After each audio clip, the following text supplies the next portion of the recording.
বেশি আগেরই হবে না।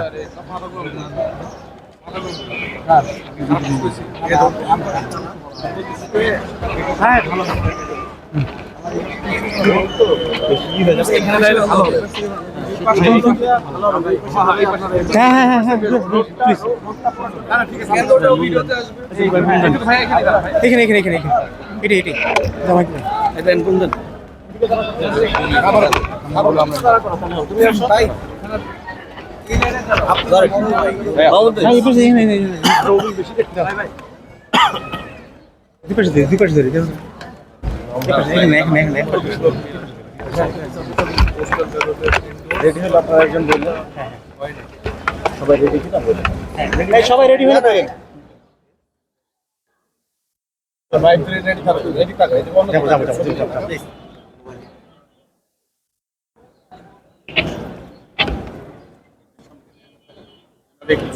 যাবো মানে বিষয়টি কি আসলে আপনারা সবাই জানেন এই যে ভোট কেন্দ্রটি আছে মালেকা বানু আদর্শ বিদ্যানিকেতন, আজকে সকালে একজন ভোটার যার নাম হচ্ছে মোহাম্মদ বিপ্লব মিয়া, উনি ভোট দিতে এসে ক্লেম করেছেন যে ওনার ভোটটি হয়ে গিয়েছে এবং উনি ভোট দিতে পারেননি। এই ঘটনা উনি ক্লেম করার সাথে সাথে এই কেন্দ্রের যে প্রিজাইডিং অফিসার আছে উনি আমাদের দায়িত্বপ্রাপ্ত অফিসারকে জানান এবং আমাদের পেট্রোলটি খুব সন্নিকটেই ছিল, তারা কুইকলি এখানে এসে প্রিজাইডিং অফিসারের সাথে একত্রে বিষয়টি নিয়ে আলোচনা করেন। পরবর্তীতে আমরা বিষয়টি বিস্তারিত জানতে পারি। প্রথমত মোহাম্মদ বিপ্লব মিয়া, ওনার ভোট এখনও হয়ে যায়নি।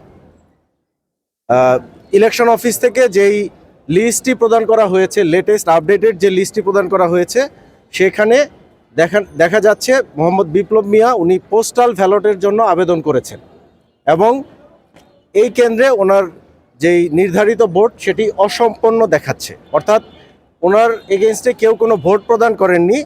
বাট যেহেতু উনি পোস্টাল ব্যালটের জন্য আবেদন করেছেন, এইরকম একটি ইনফরমেশন ইলেকশন অফিসার লিস্ট থেকে এসেছে, যার কারণে উনি এই কেন্দ্রে ভোট প্রদান করতে পারেননি। হাওয়েভার তিনি জানিয়েছেন যে তিনি কোনো ধরনের পোস্টাল ব্যালটের জন্য আবেদন করেননি। এই তথ্য পাওয়ার পরে আমরা দ্রুত এই এলাকার উত্তরার যেই রিটার্নিং অফিসার আছে তার সাথে আমরা কথা বলেছি। তিনি নিয়ম অনুযায়ী বলেছেন উক্ত ভোটার এখন ইলেকশন অফিস বরাবর আবেদন করবে। আবেদনের প্রেক্ষিতে দ্রুততার সাথে এটা খতিয়ে দেখে তারা ইলেকশন অফিস সিদ্ধান্ত নেবে তার ভোটটা কিভাবে হবে।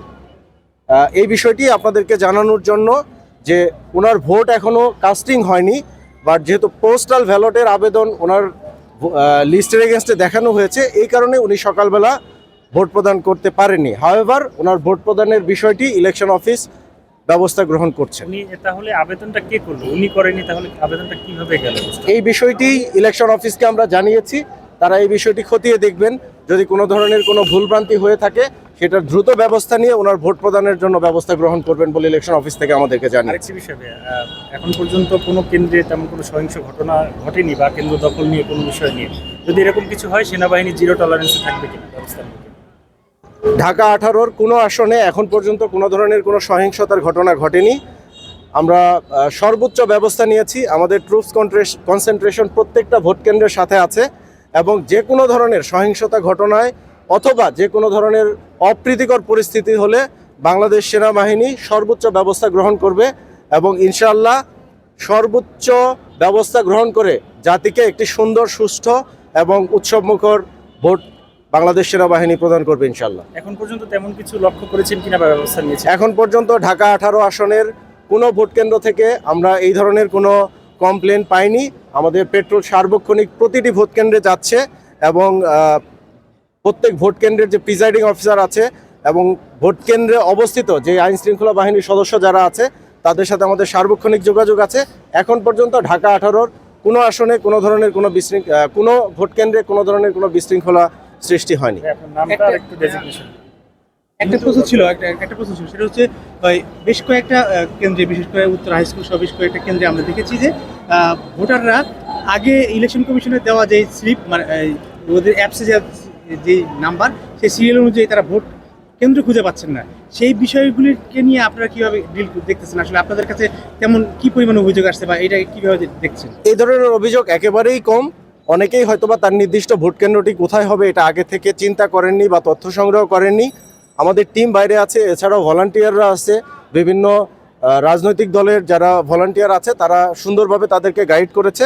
এটা একেবারেই নগণ্য সংখ্যায় যারা এরকম অভিযোগ নিয়ে আসছে যে তার ভোট কেন্দ্র খুঁজে পাচ্ছে না, আমরা তাদেরকে সর্বোচ্চ সহায়তা করে ভোট প্রদানের ব্যবস্থা গ্রহণ করছি। যেহেতু ওই ছেলেটা নির্বাচন কমিশন সংযোগ করবে, তো অভিযোগের ভিত্তিতে যদি প্রমাণ পায় তাহলে আজকের মধ্যে সে ভোট দিতে পারবে।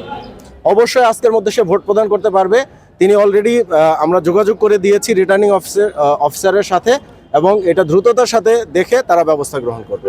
একটা বিষয় জানার ছিল যে কেন্দ্র থেকে যে পাবলিকদের নিরাপদ দূরত্ব, সেই ব্যাপারে আপনারা কোনো পদক্ষেপ নিচ্ছেন কিনা? অনেক ক্ষেত্রে দেখা যাচ্ছে যে 500 মিটারের ভেতরেও পাবলিক জড়ো হচ্ছে বা গাড়ি রিক্সা জড়ো হয়ে আমরা প্রত্যেকটা ভোট কেন্দ্রের পরিস্থিতি দেখে ব্যবস্থা গ্রহণ করছি।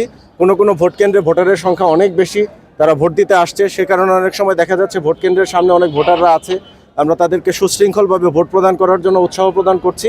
এছাড়া যদি কোনো উৎসুক জনতা থাকে তাদেরকে আমরা রিকোয়েস্ট করছি যাতে বাকিরা সুষ্ঠুভাবে সুন্দরভাবে ভোট প্রদান করতে পারে, এবং আলহামদুলিল্লাহ সকল ভোটার বা যারা আছে তারা আমাদের সাথে অত্যন্ত সুন্দরভাবে কোঅপারেট করছে। আরেকটা বিষয় দেখা যাচ্ছে যে ভোটারদেরকে উৎসুক বা টাকা পয়সা একটা সংখ্যা, তো কিছুক্ষণ আগে 13 নম্বর সেক্টরের ভোট কেন্দ্রের সামনে দেখলাম একজনকে টাকা দিচ্ছে। আপনাদের সেনা বাহিনীর সদস্যরাও তাদের চোখেও এসেছে, এই বিষয়ে আপনারা কি বলবেন? এই ধরনের যে কোনো বিষয় যদি আসে আমরা এটা আইন শৃঙ্খলার যে নিয়ম আছে সেই নিয়ম অনুযায়ী ব্যবস্থা গ্রহণ করি। এইটা এই যে সকালবেলা ছেলেটা ভোট দিতে পারলো না, তাহলে এই দায়টা কার? আমরা কি ভাববো? এটা কি নির্বাচন কমিশনের জন্য না কিসের জন্য আসলে এই দায়টা কার? প্রথমত এত বড় একটা আয়োজন, ভোটের আয়োজন, এখানে অনেক বড় অ্যারেঞ্জমেন্ট করতে হয়েছে। তো নির্বাচন কমিশন থেকে আমাদের দেখা অনুযায়ী বা আমরা যে অবজার্ভ করেছি সর্বোচ্চ সংখ্যক ব্যবস্থা নিয়েছে যাতে সুষ্ঠু সুন্দরভাবে ভোট হয়। দু একটি ঘটনা ঘটতে পারে, তার হয়তোবা কিভাবে এই বিষয়টা হলো এটা খতিয়ে দেখার জন্যই কিন্তু আমরা তাদেরকে বলেছি, এবং ইনশাআল্লাহ তারা এটা অত্যন্ত দ্রুততার সাথে খতিয়ে দেখে এটার একটা ব্যবস্থা গ্রহণ করে। ধন্যবাদ সবাইকে, ভালো থাকবেন। আপনার নামটা একটু আমি লেফটেন্যান্ট কর্নেল মাহবুব, উত্তরা আর্মি ক্যাম্পের প্রতিনিধি। ধন্যবাদ। ঠিক আছে।